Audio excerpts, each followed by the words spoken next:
Hi சில்லங்களா, நான் உங்களுக்கு ஒரு சின்ன கதை சொல்ல போறேன். அது என்ன தெரியுமா? காட்டுல ஒரு அழகான செங்குருவி வாழ்ந்துகிட்டு இருந்துச்சாம். அது பேரு ரியாமா. அது அழகா பாட்டு பாடின்னு சந்தோஷமா இருந்துதாம்.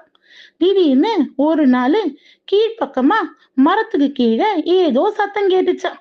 அது என்னன்னு எட்டி பார்க்கும்போது ஒரு சின்ன சிட்டுக்குருவி தன்னுடைய சிறகு உடைஞ்சு அழுதுகிட்டு இருந்துச்சாம். உடனே ரியா தன்னோட சந்தோஷத்தெல்லாம் பார்க்காம கீழே பறந்து போய் அதை அணைச்சு வச்சுக்கிச்சான். தன்னோட சிறகுல அணைச்சு அதை பாதுகாத்தது மட்டும் இல்லாம தன்னுடைய நண்பர்களான முயல், அணில், அவுள் எல்லாத்தையும் கூப்பிட்டு, இங்க பாருங்க, இதுக்கு நீங்க ஒரு அழகான கூடு கட்டி அதுக்கு ஓய்வு எடுக்க சில சாப்பாடு கொண்டு வாங்கன்னு சொல்லுச்சான். உடனே அதனுடைய ஃப்ரெண்ட்ஸும் அதே மாதிரி செஞ்சுதான்.